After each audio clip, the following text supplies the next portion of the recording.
Hello friends, welcome to my YouTube channel Safar India. तो शुरू करते हैं आज का लेक्चर।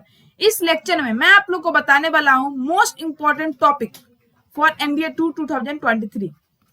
यदि आप ये सारा टॉपिक कंप्लीट कर लेते हैं तो आपका इस बार एनडीए क्लियर हो जाएगा, ठीक है। लेकिन आपको ये सारा टॉपिक करना होगा कंप्लीट। देखिए, most important topic for NDA 2023। आप जानते हैं एनडीए में दो पेपर होते हैं, मैथ होते हैं, जीएटी होते हैं। मैथ 300 मार्क्स का होता है, जीएटी 600 मार्क्स का आता है। जीएटी में इंग्लिश जो होता है 200 मार्क्स का होता है। इंग्लिश बहुत इंपॉर्टेंट रोल प्ले करता है, जानते हैं ना आप। यदि इंग्लिश आप छोड़ के जाते हैं तो आपका एनडीए क्लियर नहीं हो सकता है। तो सबसे पहले मैं इंग्लिश के लिए बताता हूँ। इंग्लिश में दो टॉपिक से आपको क्वेश्चन आते हैं, ग्रामर होते हैं, ग्रामर सेक्शन, एक वोकैब। वोकैब 20 आते हैं, 10 सिनोनिम्स और 10 एंटोनिम्स। वोकैब सबसे पहले आपको कंप्लीट करना है। मैंने क्या बोला? वोकैब सबसे पहले आपको कंप्लीट करना है, मोस्ट इंपॉर्टेंट है वोकैब। यदि आप ये छोड़ के जाते हैं तो मीन्स आपका इंग्लिश का पेपर अच्छा नहीं जाएगा। वोकैब आपको करना है अच्छे से। इसके लिए आपको word power made easy book को फॉलो कर सकते हैं, अच्छे से फॉलो कीजिएगा, फिर ग्रामर भी फॉलो कर लीजिए आराम से। लेकिन सबसे पहले आपको वोकैब कंप्लीट करना है। वोकैब टाइम टेकन है, लेकिन आपको कंप्लीट करना है। अब बताता हूं आपको। देखिए, पॉलिटी में आपको क्या क्या पढ़ना है। अभी आपके पास टाइम है, टोटल 3 मंथ्स है। 3 मंथ्स में 90 डेज आपके पास, बहुत इंपॉर्टेंट है। आप आराम से सारे कोर्स कंप्लीट कर सकते हैं। कंप्लीट करना है भी सिलेबस आपको कंप्लीट। बाद में मैं आपको बताऊंगा मोस्ट इंपॉर्टेंट क्या क्या चैप्टर है, टॉपिक है, वो कंप्लीट कर लीजिए, जिससे आपका पेपर क्लियर हो जाएगा। लेकिन अभी आपके पास टाइम है, आपको स्टार्टिंग से लेकर एंडिंग तक कंप्लीट करना होगा, ठीक है।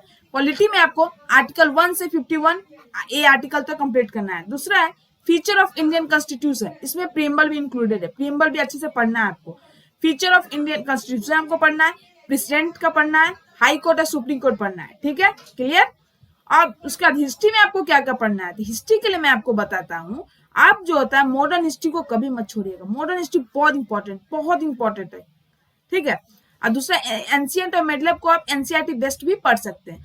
देखिए, आप बोलूँ तो आप इसको अच्छे से इतना यदि कंप्लीट कर लेते हैं हिस्ट्री में, मॉडर्न को यदि अच्छे से कंप्लीट कर लेते हैं, और ये आपसे एनसीईआरटी मतलब को यदि आप मेडिवल को एनसीईआरटी बेस्ट भी कंप्लीट कर लेते हैं तो हिस्ट्री में अच्छा स्कोर कर सकते हैं। हिस्ट्री का जितना भी क्वेश्चन आते हैं उस अच्छे से सॉल्व कर सकते हैं आप, ठीक है। इकोनॉमिक्स में 5 year plan plus current affair जो मैं आपको करवाऊंगा वो अच्छे से फॉलो कर लीजिएगा। करंट इशू से ही ज्यादा इकोनॉमिक से सवाल होते हैं, तो आप अच्छे से इकोनॉमिक के सवाल को सॉल्व कर सकते हैं।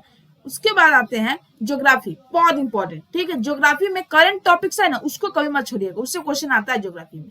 दूसरा टॉपिक आता है अर्थ, मत छोड़िएगा, इसकी बहुत इंपॉर्टेंट। रॉक्स बहुत इंपॉर्टेंट, प्रेशर बेल्ट्स बहुत इंपॉर्टेंट, क्लाइमेट बहुत इंपॉर्टेंट है। इससे क्वेश्चन आना ही एग्जाम। इंडियन ज्योग्राफी से जो क्वेश्चन आएंगे वो आएंगे रिवर्स के या डैम्स के या सॉइल्स के या एग्रीकल्चर से आ सकते हैं। करंट इशू, इसमें भी करंट इशू बहुत इंपॉर्टेंट, मीन्स करंट अफेयर आप कभी भी नहीं छोड़ सकते हैं। इसलिए मैं आपको बोला करंट अफेयर बहुत इंपॉर्टेंट है। मैं आप लोग के लिए करंट अफेयर बहुत जल्द स्टार्ट करूंगा भी, और करा भी था। लेकिन वहां पे बच्चे करंट अफेयर को ज्यादा देख ही नहीं रहे, मालूम नहीं क्यों नहीं देख रहे। आप लोग के लिए मैं कह रहा हूँ करंट अफेयर बहुत इंपॉर्टेंट है। इसलिए आप मुझे बताइए, कमेंट में लिखिए करंट अफेयर का मुझे सेशन चाहिए भैया, सेशन चाहिए। और प्लीज आप लोग से रिक्वेस्ट है कि इस चैनल को ज्यादा से ज्यादा शेयर कीजिए, सब्सक्राइब कीजिए और 1K फैमिली का टारगेट को कंप्लीट कीजिए, ठीक है। तो आपके लिए एक बिगेस्ट सरप्राइज लॉन्च होगा। मैं जितने भी टॉपिक कर रहा हूँ मैं सारा कंप्लीट करवाऊंगा, लेकिन सबसे पहले आपको खुद से पहले मैथ को फोकस करना है। साइंस में अभी 9th 10th, अब मैंने आपको एक बात ही बोला है, एवरेज बनना है आपको, याद रखिए, एवरेज बनना है हर सेक्शन में। साइंस में आपको 9th 10th का एनसीईआरटी बेस्ट कर लेना है। 9th 10th का साइंस का आपको पूरा सिलेबस से एक बार कंप्लीट हो जाना है।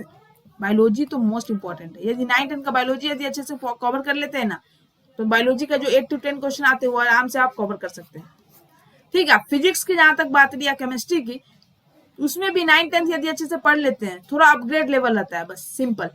तो आप कर लीजिए इतना। उसके बाद मैं तो आपको सॉल्व करवाऊंगा ही, प्रीवियस ईयर सब कुछ। इसलिए आप वेट मत कीजिए, अभी से पढ़ना चालू कीजिए, टाइम बहुत कम है। उसके बाद आता है मैथ्स। मैथ्स में मैं आपको सबसे पहले बताता हूँ, एक बार आप पूरा सिलेबस को कंप्लीटली करिए।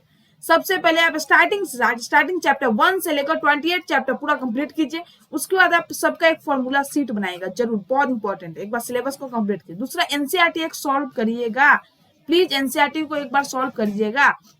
उसके बाद वीवीआई, जो मैं आपको 2 पॉइंट बताने वाला हूँ, आपको कोई भी 2 टॉपिक सिलेक्ट कर लेना है।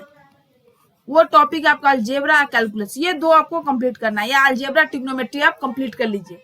तो तो आपका पेपर क्लियर होगा। आप पूरा कैलकुलस नहीं कंप्लीट कर पा रहे तो भी तो मिनिमम कैलकुलस जितने चैप्टर इंपॉर्टेंट, लिमिट है, कंटिन्यूटी है, इसको तो कंप्लीट कीजिए, फंक्शन है कैलकुलेट कीजिए, इसको कंप्लीट कीजिए, तो आपके इस बार पेपर क्लियर होगा। इसलिए आपको ये सब बात को ध्यान रखना है और इस बार ये सब यदि फॉलो करते हैं तो आप एनडीए 2 को क्लियर कीजिएगा।